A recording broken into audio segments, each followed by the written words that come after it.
La Alquería del Básquet ha acogido la fase final infantil femenino IR autonómico en la que han participado el Valencia Genovés, el Club Baloncesto San Blas Alicante, el Piquen Benimaclet Max Aup y el anfitrión el Valencia Básquet.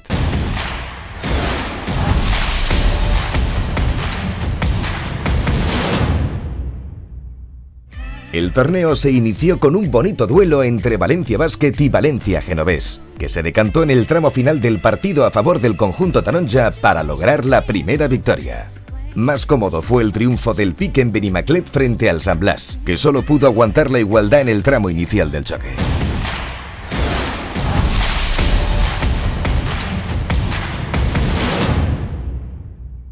La segunda jornada se saldó nuevamente con sendas victorias para el Valencia Básquet y Piquen Benimaclet. El conjunto colegial venció contundentemente a Valencia Genovés en un partido muy completo, mientras que las anfitrionas tuvieron que emplearse a fondo para derrotar a un San Blas Alicante que rindió a un gran nivel tras un inicio dubitativo.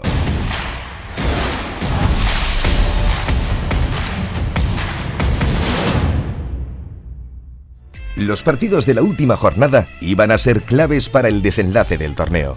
Valencia Básquet y Piquen Benimaclet se enfrentaban entre sí con el título de campeonas autonómicas en juego. Tras un inicio fulgurante, el equipo colegial se escapó en el marcador con un parcial de 15-3. Una renta que supo administrar durante todo el encuentro para acabar proclamándose campeonas del torneo. En el otro encuentro de la jornada, San Blas Alicante y Valencia Genovés buscaban su primera victoria de la fase final y el último billete para el Campeonato de España de Clubes. En un choque de alta anotación que llegó igualado al descanso, fueron las alicantinas las que consiguieron desnivelarlo en el tramo final del encuentro y conseguir una victoria trascendental.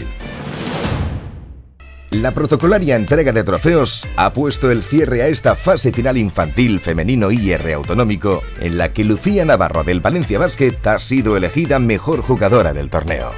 Valencia Genovés concluyó su participación en cuarta posición, seguidas del San Blas Alicante en tercera plaza. El subcampeonato ha sido para el Valencia Básquet, mientras que el Piquen Benimaclet se proclama campeón autonómico. Pues por parte de mi equipo, pues que podríamos haber dado mucho más, que nos ha costado, pero que estamos contentas y sabemos que en campeonatos de España lo vamos a hacer mucho mejor, vamos a seguir trabajando. Bueno, creo que hemos competido muy bien en esta fase, han sido 3 partidos de mucha intensidad defensiva, de mucha velocidad de juego y bueno, estamos muy contentas de los resultados obtenidos. Tras los resultados de la fase final, Piquen Benimaclet Max Aup, Valencia Básquet y San Blas Alicante se clasifican para el Campeonato de España de Clubes.